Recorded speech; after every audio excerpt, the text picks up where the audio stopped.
Is-16 ta' Ottubru marka sentejn anniversarju mill-qtil brutali tal-ġurnalista Daphne Caruana Galizia.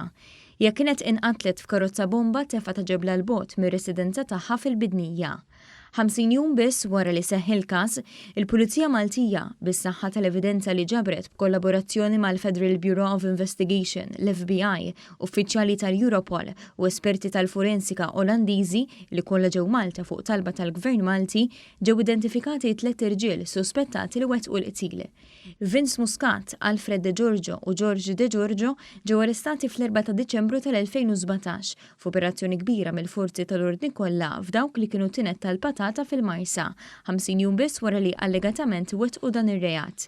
Tul is-sentejn li għaddew fl-awli tal-qorti instemet ix-xhieda tal-prosekuzzjoni mexxija mill-Pulizija Maltija.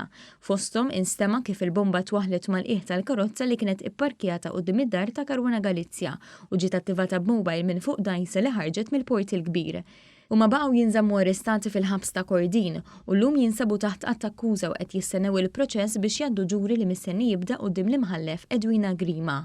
Tul dan iż-żmien, il-Gvern ħatar inkjesta pubblika indipendenti mexxija mill-imħallef emeritu Michael Mallija, mill-eks dekan tal-Fakultà tal-Liġi u espert kostituzzjonali il-Professur Ian Refalo u l-espert forensiku Dr. Anthony Abela Medici.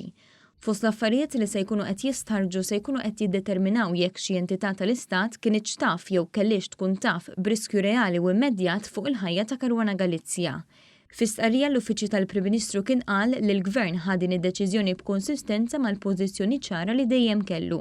Jiġifieri li m'hemm l-ebda diffikultà li tinħatar inkjesta pubblika ġala darba jkun assigurat li din issir b'mod li ma timminax l-investigazzjonijiet jew proċeduri kriminali li hemm pendenti dwar dan l-omiċidju. Intant, rapport fil-ġurnal The Malta Independent xejjen artikli f'The Times of Malta li qalu li m'hemmx komunikazzjoni bejn il-Pulizija Maltija u l-esperti barranin tal-Europol u l-FBI. Fil-fatt, sorsi qrib l-investigazzjonijiet qalu lil The Malta Independent li bil-kuntrarju għal dak li ġie rapportat, il-Pulizija Maltija jkollha diversi laqat dwar l-investigazzjoni kemm f'Malta kif ukoll barra mill-pajjiż. Is-sors qal ukoll li l-Europol qed tkun informata b'dak kollu li jkun għaddej u deċiżjonijiet li qed jittieħdu b'mod konġunt. Is-sors ta' The Malta Independent innota wkoll li żewġ artikli pubblikati riċentament fit-Times of Malta setgħu ħallew konsegwenzi serji fuq l-investigazzjonijiet tal-Pulizija.